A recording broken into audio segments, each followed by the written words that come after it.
What's the easiest choice you can make? Window instead of middle seat? Picking a vendor who sends a great gift basket? Outsourcing business tasks you hate? What about selling with Shopify? Whether you're selling a little or a lot, Shopify helps you do your thing, however you cha-ching. Shopify is the global commerce platform that helps you sell at every stage of your business. From the launch your online shop stage to the first real-life store stage, all the way to the did we just hit a million orders stage. Shopify's there to help you grow. Whether you're selling scented soap or offering outdoor outfits, Shopify helps you sell. Wherever and whatever you're selling, Shopify's got you covered. Sign up for a $1 per month trial period at shopify.com/try. Go to shopify.com/try now to grow your business, no matter what stage you're in. Shopify.com/try. O'Reilly. You've got questions? O'Reilly Auto Parts has answers. Need a pro you can trust? We've got that too. No matter what you need, our professional parts people have the training and expertise to help you do things right. Deep automotive knowledge, just one part that makes O'Reilly stand apart. The professional parts people. O'Reilly Auto Parts. No music, no intro. Right, like we don't even got to talk about it. Like I feel like we don't even need to go like break down the game. We don't need to talk about X's and O's. This is me getting right into the fucking podcast, pulling the panties to the side, jumping right in. Saints Bucks, Ryan, like Sunday Night Football. What more we got to say? Ooh, man, listen. This is it, bro. Like this is it. Like as far as like regular season, this the biggest game, bro. You know, this is it. But I gotta back us up a little bit. I gotta do it. I know we're tired. We're tired, bro. We beat down from this week since Tuesday. We just beat. But there's an even bigger game at stakes that we gotta talk about before we gotta talk about football, right? Like we gotta bring it up. This election, bruh. I went to bed at 8:45 Tuesday night. Like when shit looked bad, I was like, you know what?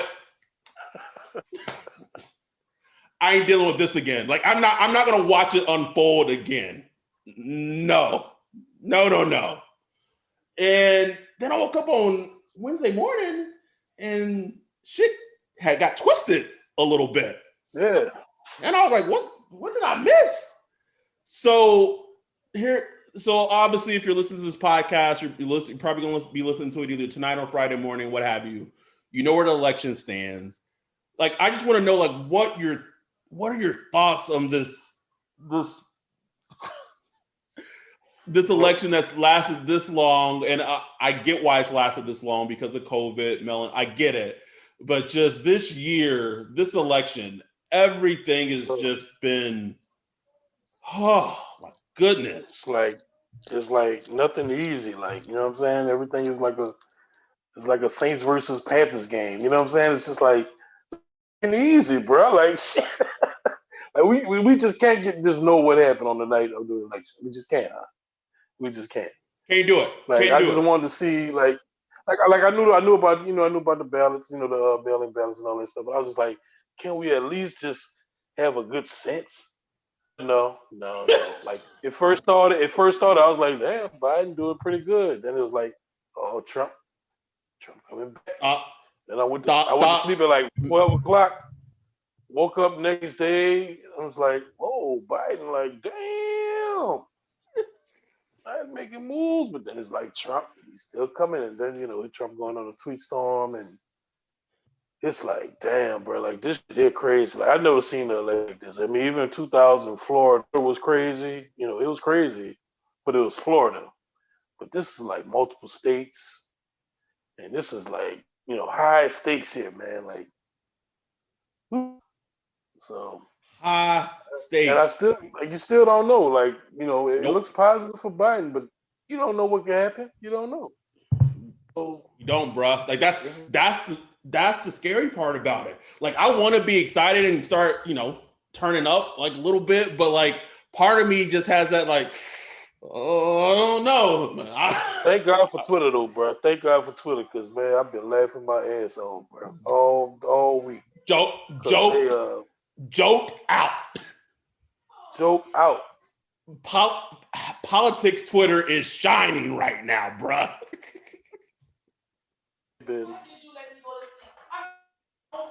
he had him on FaceTime. I was asleep. oh, hey, Paul, singing it. Yeah. So I think the biggest thing that I took from this is, regardless of whoever wins, and obviously we're hoping that Biden does or what have you, but there's almost 70 million people in the United States that voted for Trump. Like that 70 million, and for whatever reason, and as a black man living in America, I wish I could be surprised by it, but like not a single part of me is even remotely surprised by it at all. Which and I've seen like all these like tweets of like, oh, how sad is it, and blah blah. Like where have like white people been over like the lot, like just since America has like been created? Like none of this is new. Got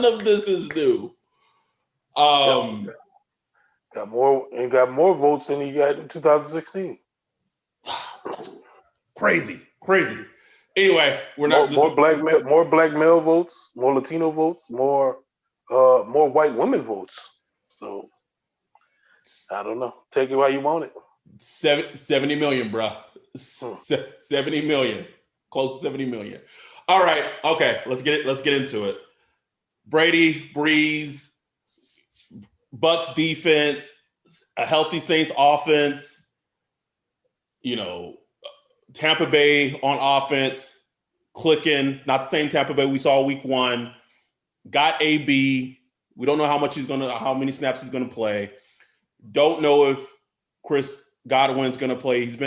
So basically what they're saying with him is that they're gonna see how he can catch on Friday with like a surgically repaired finger. Like I know that's gonna be a T100 like metal. He's gonna be fine. Like come he'll on. play. He'll play. I mean, he'll line up at least. So yeah. Like I don't know. So what is the first thing you think of when you think of this game? Like what is like the key or the matchup that you think about when you think of this game? I don't even start with matchups. I just think it's going to be a completely different game from week 1. Yes. Just like throw week 1 out your head. Like Saints fans don't even think about it. It's a completely different team. Tom Brady was still trying to, get in the groove with a new offense, new skill positions. They made, Saints defense made him look pretty old that day. If you watched him the past couple of weeks, he's on, what I'm saying? He's in his zone. He knows his offense now. They found the things that work and don't work. Then you got to look at what we got to face. I mean, there's a little, some guy named Antonio Brown. He should be seeing the field, even if it's just a limited basis. Like Antonio fucking Brown. AB. AB. Like, this is like, whatever, bro. I mean, then you got, the typical Mike Evans, Godwin could be. It's just a lot of skill. I mean, Gronk was looking old and slow week 1. Had the snow boots on, not anymore. Boots on. Nah, he looking good. He's in the blocking, like they involved him more in a blocking scheme. He's catching passes. He's a red zone target. The Saints will have to play their best game on all phases. That's it. Special Period. teams, offense, and defense. No, they will have to play better than they played all year by far. All year. And here's the thing. If you're a Saints fan, obviously you're a Saints fan listening to this, but if you're listening to this, don't think, oh, well, Tampa Bay just had like a shitty showing against the Bucks, or against the Giants Monday Night Football. Throw it out. Throw it out. Stop with that recency bias. Like, just get rid of it. We know this team. We know that Tampa Bay is going to be amped up. I don't know if you said it on Twitter, but I saw somebody said it on Twitter that this needs to be a bat game. Yeah. Bring the bat. I agree. I've been thinking about that all week. Like, Sean got to bring out the old bat. Like, look, y'all got to bring it. Like, the defense has to be physical. Like, we know with the book on Tom Brady has been written a long time ago. We know what it is. It's not easy to do, but we know what it is. Front four pressure. You got to hit them. You got to hit them. You got to make them uncomfortable. You got to get them off the spot. It's everybody knows what to do, but it's not everybody does it. But we've seen it. When it's done, it works. Hey, it worked in week. I mean, we're not. I know it's different teams, but week one, and here's where I think it's going to be key. There's two players. So the surprising turnaround for this Tampa Bay team this season, obviously Tom Brady helps, has been the player of their offensive line. Yeah. They, if you listen to pundits, they're playing like a top 5 unit in the league, which is high praise. Okay, week one. We saw the breakout game for Trigger Trey. Yeah. He gave Donovan Smith the business all game. Now switch that up. Donovan Smith ain't going to be going against Trigger Trey. I'm sure at some points he will. He's going to be going against Marcus Davenport, who we've been on Two First ass a lot since we started since this pod, but deservedly, but he has been coming on. Yes. If you look at the game, his sacks, timely sacks, pressures, hits, everything. He's been the Saints' best pass rusher in the last 2 weeks. Yes. So that's going to be a change. You're going to have Marcus Davenport going against Donovan Smith. So that should hopefully is a matchup that the Saints can win. And then it sounds like potentially that, I don't know, I believe he plays center for the Bucks, and Ali Marpet, 2 DMPs, didn't practice Wednesday, didn't practice Thursday or today with a concussion. Looks like he's probably, and I believe a Bucks beat writer tweeted out that he potentially might be not going to be likely to play.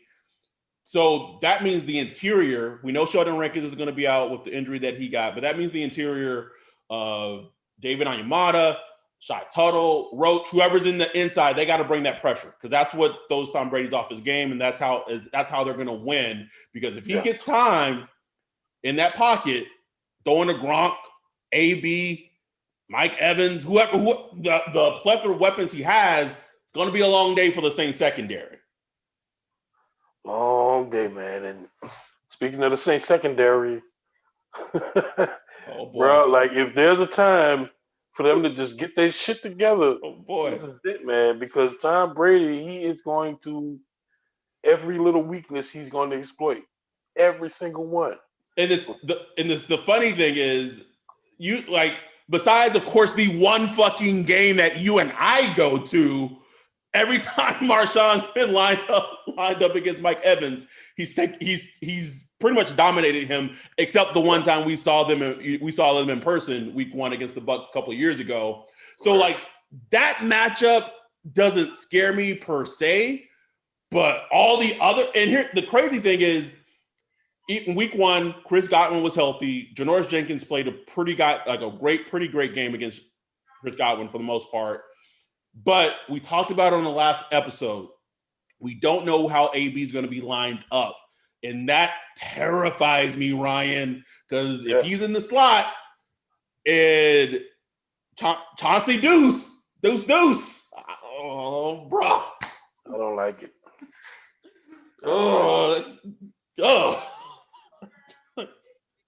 It's just like, I don't know. It is going to be it's going to be he's going to get his plays. Like, man, you just got to understand that Tom Brady's going to get his plays. AB probably going to get his plays. But, it's just going to be one of those fights where our offense, like I said, our offense is going to have their best game of the season. They are going to have to put up points continuously. They won't be able to depend on the defense making enough stops. But I will say this, the Tampa Bay offense has been great, but not like where they're just murdering everybody. You know what I'm saying? Like Right. they go through these long spells of doing not much, and then they'll rip off 3 big drives to get some points. So it's not like this is some unstoppable offense going on. It's a very good offense, but it's not an offense that the defense shouldn't be able to be equipped to handle for the most part. At least limit. You're not going to hold them down to 3 points or 7 points. But if you could just try to keep them under, I mean, similar to the last game, try to keep them under 27 points and give our offense a chance to just squeak out. Because all we trying to do is win, man. Just need to win. That's it. Don't care how ugly, pretty, blowout, nail biter.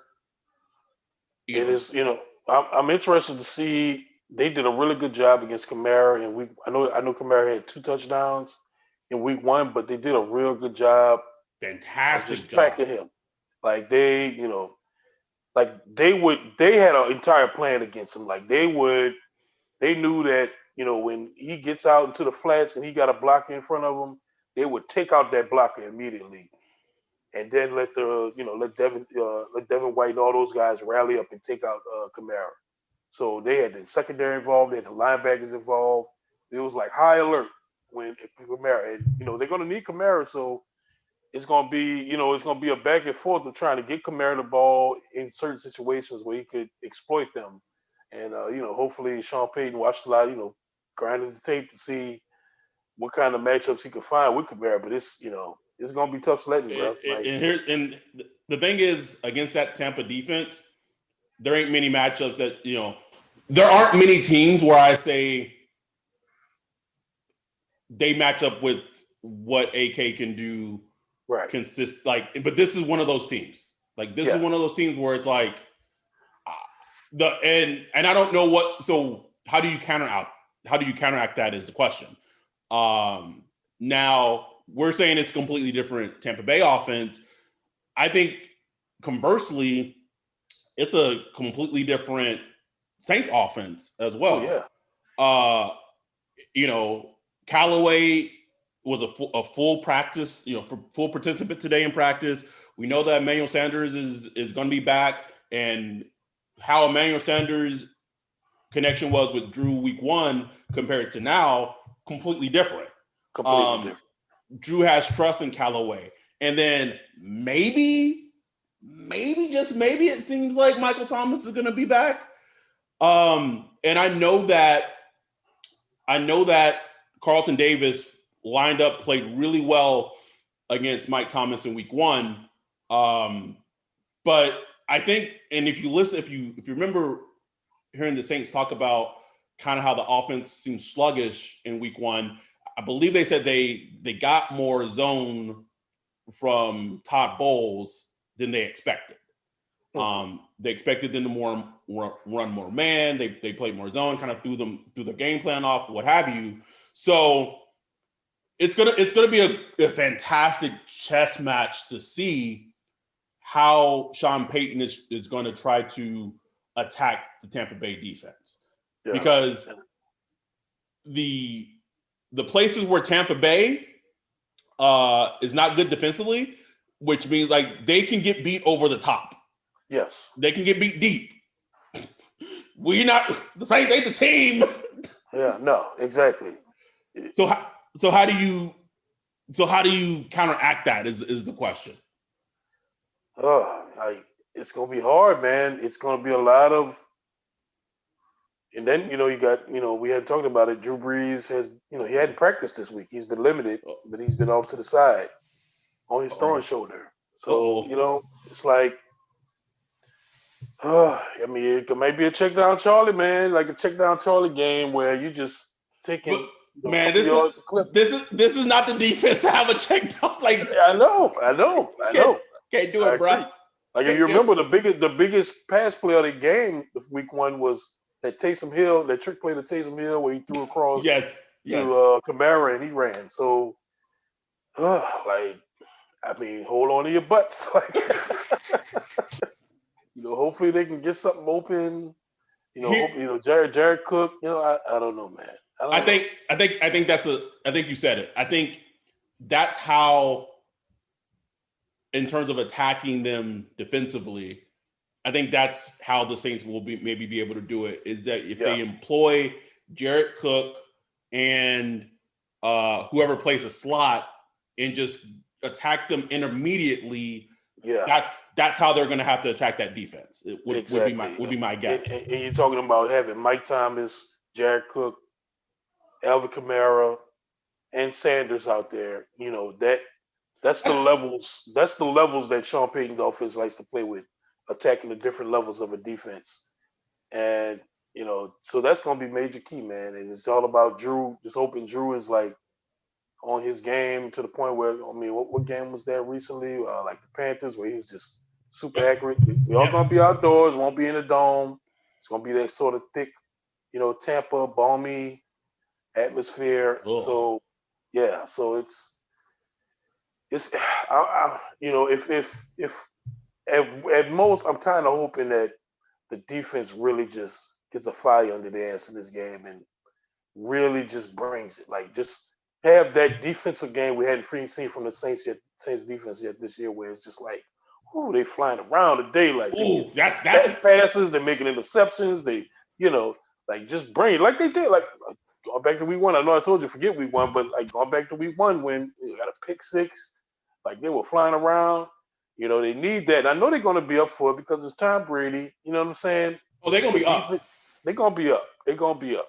I hope. I pray. Could you imagine if the CD Deuce try to yank out AB's mouth? Oh man. And he up for it. CD up for it, bro. So that's a great point. You talk about wanting to see the defense fly around. I want to see this offensive line. Offensive line, like, to their credit, they played pretty well against the Bears in terms of like the edges, but that interior, man, Drew was under siege a lot in that Bears game, interior pressure wise. So if you want to beat this Tampa Bay defense and have success against it, they got to block. Like Ruiz he got to play like a highly talented first round pick, like he was drafted to, man. Like, he needs to bring it. And this is a question I had for you that I thought about when I saw that Nick Easton is full participant both game, or yesterday, today, likely to play. If Nick Easton's healthy, do you play him over Reese? I wouldn't be surprised at all if he's starting over Reese. Reese has had pretty much one decent game so far. The rest have been pretty bad. Like, and I'm just saying, like, that's just is what it is. So it's up to their evaluation, but I wouldn't be shocked at all if Reese is back out there. Easton. Yeah, man. When I saw the injury report today and I looked at it, I was like, oh, and I just thought of a couple of plays from the Bears game where he was just on his butt. Just Chargers too. He had some struggles versus the Chargers. So it might be you talking about Sue. Man, listen, I don't know, but you're gonna need some smart guys in there because Sue, JPP. JPP works all the way down the line. If you saw him versus the Giants the other night, like, he is just he's at this age, he's still a terror, And it's not all about sacks; it's just disruption. Like, it's just disruption, constantly disrupting something. Screens. Like, Todd Bowles, man, give Todd Bowles his credit, man. Like, he cooks some shit up. He cooks up blitzes like he cooks up blitzes where, like, he'll blitz the slot corner and then drop Devontae Davis in the slot, and Devontae Davis will just do it perfectly, and and he'll do that blitz just to get like Shaq Barrett one-on-one. You know what I'm saying? Like, he does some funky stuff that he does stuff that Dennis Allen wish he could come up with. Exactly. Like the shit this Allen think he doing. You know what I'm saying? Oh, it's gonna be a game, bro. Like it is. And then let's talk about a little bit about the Bucs secondary. So because besides their offensive line, their secondary is a unit that has overachieved expectation this season. Carlton Davis is playing great.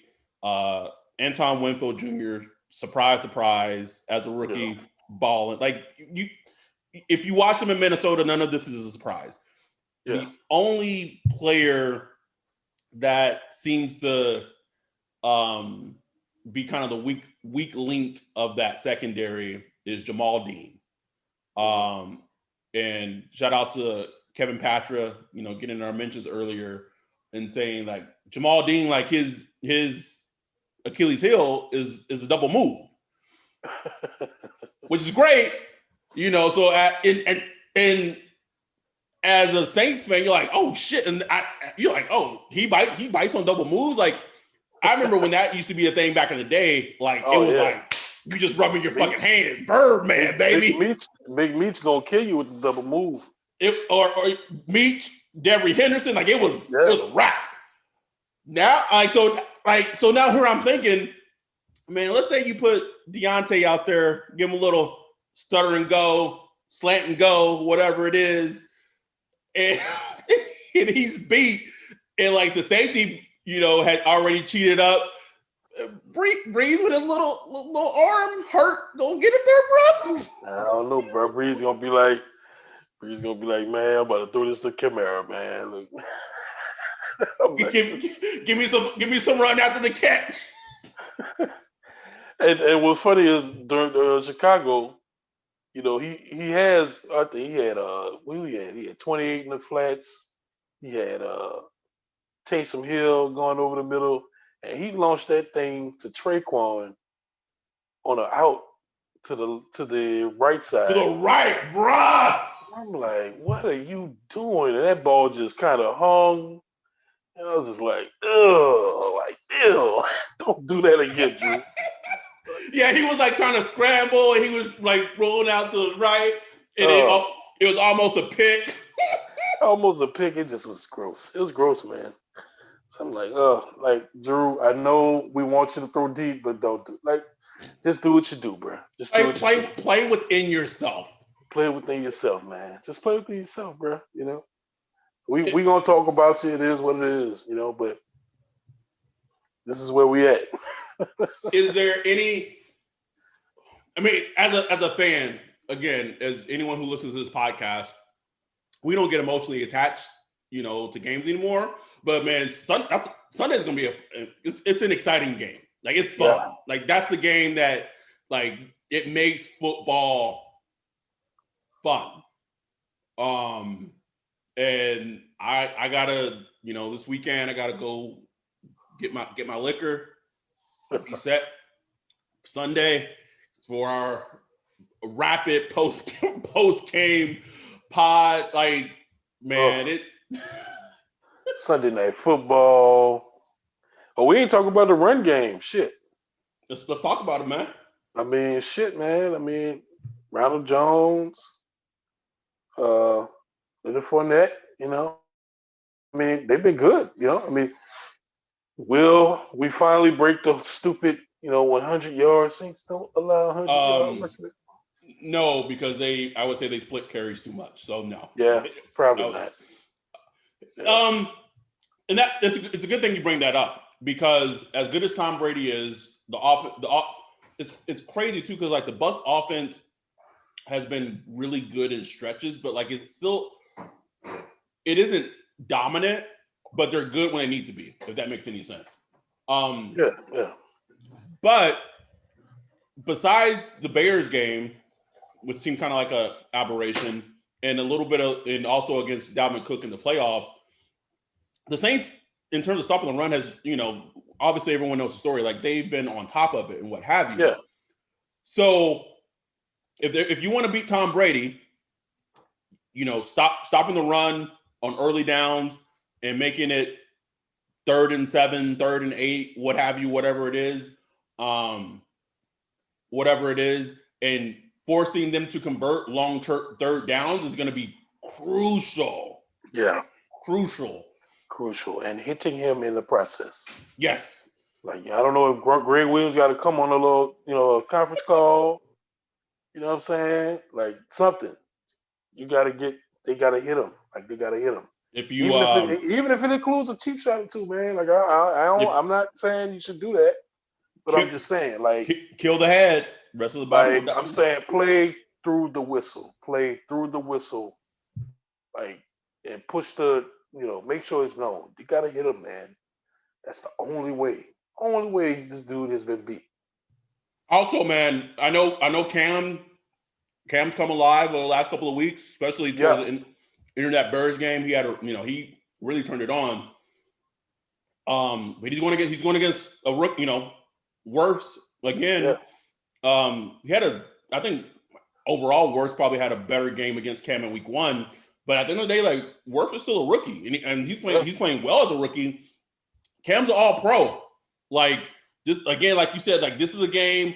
All our dogs gotta be dogs. That's it, man. Like, that's the story of the game. And it sounds cliche and so footballish to say. Yeah, but that's it. Like, Lattimore has to lock up Mike Evans or whoever he's playing. Has to do it. Cam Jordan has to beat Wirfs. He has to beat him, man. Like, beat him. Marcus Davenport. Like, I'm calling you Marcus Davenport for this game, not 2 firsts. He has to, like, just cause complete destruction on that line. Like, just do what he's doing. He's been doing these stunts across the middle. He fakes to the outside and he comes across. Yeah. Like, that's murdering him. And just look at it. He's huge. So when you see, like, Tom Brady, if you see Marcus Davenport coming at him, he's just going, just lock up. Because he don't want none of that. Tom Brady don't want none of that. No, not at 41. Like, not at 41. You take those hits on Monday? So, like, they need to let him know early, man. So I want to see one of those 2 first, Kirk Cousins, Alex Smiths. Just bam. Like, I want flags coming out. I'll take the flag. Like, where it's just the hit so hard is legal, but we got to throw flag just because it's time. Like, I need that, man. Like, that's what they're gonna have to do, bro. Like, they gotta make him feel it, man. They gotta make him feel it. I don't know. I'm trying to think of something else. No, I can't think of anything else. I mean, this is it, bro. Like, the Saints really. I mean, they bounced back. They put themselves in position. Great position, bro. So it's like, take care of your business. You take care of this. Look, you got 2 games against the Falcons left. You got 1 more against the Panthers in the division. You should be able to take care of that. I believe a game against the Eagles, a game against the 49ers, who are a complete mash unit right now. Mash unit. And so if you look, and I know we're not supposed to look at the schedule, and I get it, but if you look at the schedule, the only formidable team, because I don't have it up, but I believe the only formidable, I think they play the Eagles, and that game doesn't scare me greatly. The only formidable team that, like, makes you like shit is the Chiefs. Yeah, that's it. And I already had that down as a L. Like, yeah, bro. I'll take that L. You know what I'm saying? Like, okay.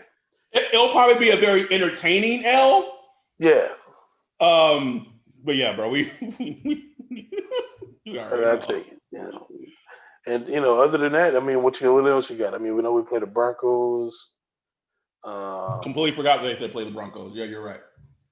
And that should wrap up the AFC West. Who else we got? I mean, that's it. Broncos, Chiefs,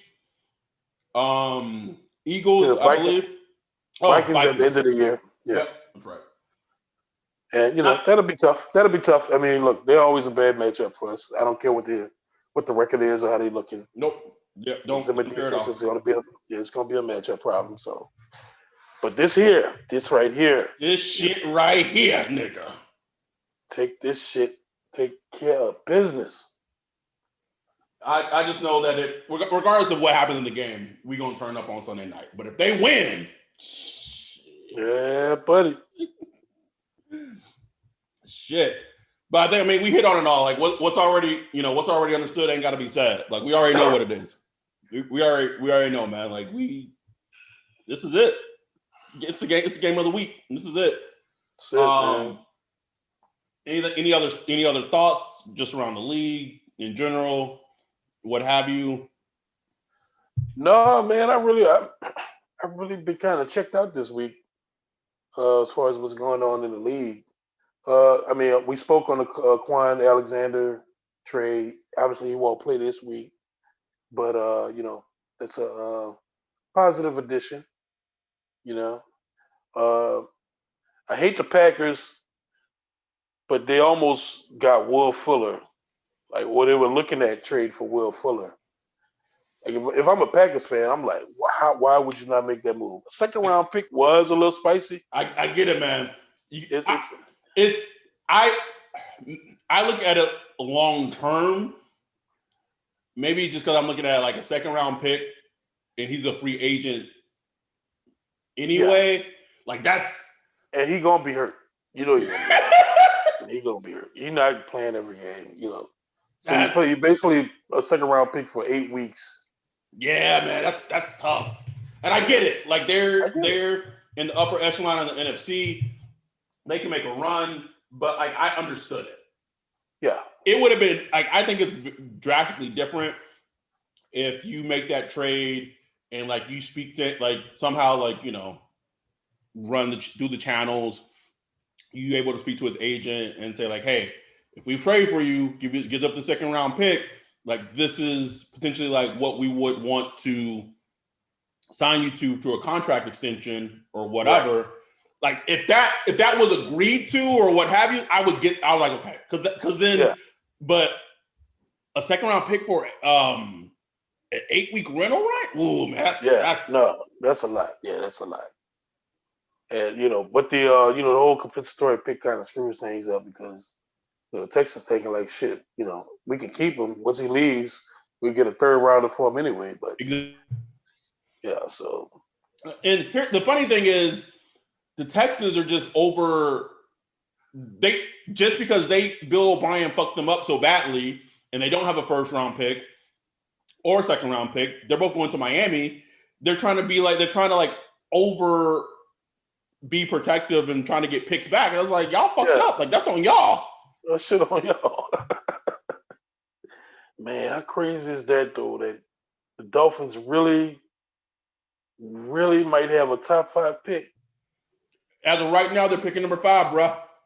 As of right now. Picking number 5 and picking whatever high pick in the second. Yeah. It'll be interesting to see what Tua does this week. He didn't have to do much of anything like last week. So it's like, okay. So I want to see, I want to see a little more from old Tua, man. Like, show me something, bro. And it's good because on Sunday we get to enjoy all the games before Sunday night football. Yes, Lord. Yes, Lord. How crazy, because we talked about this, we tweeted about it, the good morning football, what have you thing, in terms of what quarterback you're taking, under 23 or whatever it was. And none of us said Lamar. I thought about that when I said, I was like, man, like everybody was in my mentions. I was like, I only got like one Lamar. And he was MVP last year, bro. Like he was MVP of the NFL last year. And only one person was like Lamar. I haven't seen enough from him as a passer. And I'm not trying to say this as like a black person. Like I'm not trying to say this like criticizing him as a black quarterback. That's not what I'm doing. I'm just saying when I watch the games, and I watched a ton of Lamar. Yeah. He at times leaves a lot to be desired as a passer. I think some of that is, and I tweeted this, I think early in the season or during the offseason, I don't think the Ravens didn't do him any favors. No. But by addressing the wide receiver position. Like, I get it. You drafted Marquise Brown in the first. You got Willie. But, like, to me, and I get that, like, Mark Andrews as a tight end is kind of his number one. Yeah. But can you please get him a number one wide receiver? Like, he could have used like a T. Higgins, like that would have been like, he needed like just a nice big body that could just go up and get it. You know what I'm saying? Yes. 100%. Yeah, that's definitely part of it. And look, he's been an up and coming passer this whole time, and and defenses are basically that's just the strategy now when they play the Ravens. It's like sell out to stop the run, and let's see if he can beat us with his arm. And sometimes he does, and against most teams he does, but against good to great defenses, I don't see it enough, bro. I don't. Nah. And that's just me being honest. So if I was the Ravens, I don't know what the cost would have been, but I would have been calling Atlanta and saying, hey, ooh, what y'all want for Julio? I see where you're going, bro. A first? Okay. Like I'm saying, if you serious about trying to get to the Super Bowl in the next, like while Lamar is on his rookie deal, like I'd make that call. Like, right? What y'all want? I just ask, what you want? A first? Yeah. Like y'all rebuilding. Here's an extra first. Just say 2 firsts and a third and a fifth and a this. Okay, But at least I want to know. I just want to hear, like, what do you want? What would it need to make it happen? So take that money off your books. As much as people love praising the Ravens and all that, and I get it, because they are a very well-ran organization, and I get the praise and accolades that most football media give them. But I gotta call. Like, I get that they invested a first-round pick, with Hollywood Brown. But he's not like a number one to me, though. Like, that's not a number one. No, but they've always struggled with wide receivers. Man. Always. Like, they are like us as far as defense. You know what I'm saying? Yes. Like they are great at just putting together a nice defense. But they always leave something to be desired on offense, even though their offense is good. And it's because when you really think about it, every time that they've had good wide receivers, they've always traded for them, or it's always been free agency. Steve Smith, Anquan Bolden, like they're like the Patriots. Like, they don't. That's just a position that they don't scout well. It just doesn't happen. Yeah, man. Anything else around the league popping? Got your eye? Got your attention? I'm just curious. I didn't follow the draft in 2019. I've been trying to figure out, like, why was DJ Metcalf a second rounder? I know he had like a neck issue or some shit. It was a combination of injuries. So injuries being injury prone, neck issue. And the big thing was, according to, with draft Twitter, his 3-cone. Oh, the 3-cone, yeah. It was, so they saw him more of just a straight line speed guy, like a Darius Hayward Bay, not so much as a wide receiver that could do what he's doing, basically.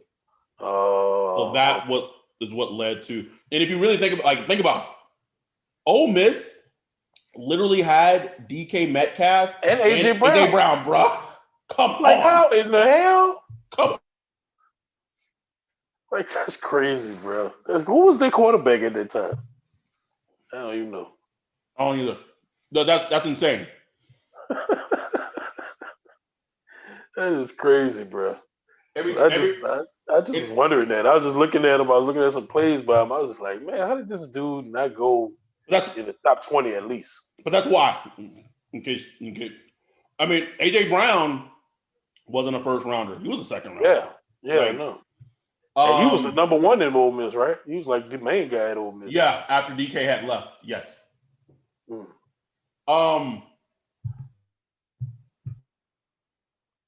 Sorry, it's kind of hard to podcast and eat at the same time, and I haven't had shit to eat all day, and I work like a 10-hour day, so I'm trying to stuff my face, but also be professional.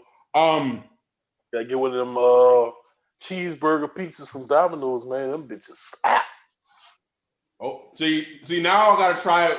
I gotta try the cheeseburger one and add bacon to it. I gotta try it. Gotta add bacon. I'm gonna try it this weekend. That motherfucker slap, son. I don't even like Domino's. That chicken taco one ain't the business though. That was not good. That was not good. It's funny too. We're just talking football at this point. I know a lot of like LSU fans that probably watch like Bengals games and or like the Kermit the Frog, meme, him looking out the window and it raining and shit. That's me when I watch Bengals game and every time I see T. Higgins make a play, bro. Like I get so upset every time, Ryan. Every fucking time. He's gonna be so good for them, bro. And it's still, man. And it's funny because like his tape was so obvious. Like he was such an easy player to. Yeah. And I like Pittman too, but he's been injured with the Colts. Yeah, he's been injured. That's my guy too. But T was my wide receiver one. He was my number one right there. He was number one, bro. Like that was my dude. Everyone was like, "Oh, what about CeeDee Lamb? What about Jerry Jeudy? What about Henry Ruggs?" I was like, "Nah, man, T's my guy. Like that was my dude." So every time I see him ball out, I get sad. But we'll be back Sunday night. Recap whatever happens, and then it sounds like, and we were supposed to have a guest come on join us yesterday, but with the election and life happening, it got postponed to next week. And then I think I may have also booked us another guest next week. So we got shit coming, guys. Like, just know that we're putting work in. Like, this is not something, like, obviously we do it for fun and shit like that too, but we're putting work in. So potentially, I'm going to say that, potentially next week we may have 2 pods with 2 different guests. And then obviously we're going to have the preview pod. We're talking about the Saints going against 49ers. And that might just be like a therapy session for us, bro. Just letting it all out, bro. But we are trying to provide more content for you guys because we really appreciate you guys. The fact that Ryan says that like our recap episodes are getting close to about plus 550 listens every episode. Like that's wild. Like that's crazy to me. Like that's nuts. So we really do appreciate y'all. If you want, hopefully you guys will continue to support us. You can become a Patreon on Patreon and support us and make a pledge donation. I did speak with Nola Hat Plug on Twitter. She's going to get us the designs soon because of Hurricane Zeta. I think she still wasn't having internet for a very long period of time, so she couldn't get the designs to me. But she said as soon as everything gets working back over, in her hood, she'll shoot us over the designs, and then we'll post them to Twitter, and then we'll get all the whole process being the mats and everything going. So we want to let you guys know that still is in the works and is going to happen. Yeah. So we got it covered for you guys. You guys are ready for Sunday night. Have fun, enjoy it, regardless of what happens. And we'll be back Sunday night. And with that, we're out. Peace. Denim is in demand at Plato's Closet in West Ashley and North Charleston. Get cash on the spot for everything denim. Bring in your trendy and classic styles of gently used name brand denim. Get paid for your denim shorts, skirts, jackets, jeans, and more. We're looking for denim that is blue, black, or a bold color. And jeans in styles like mom jeans, bootcut, baggy, flared, and ripped. We want everything denim. Sell your denim for cash at Plato's Closet today. Plato's Closet, located in West Ashley on Sam Rittenberg Boulevard and North Charleston on Rivers Avenue.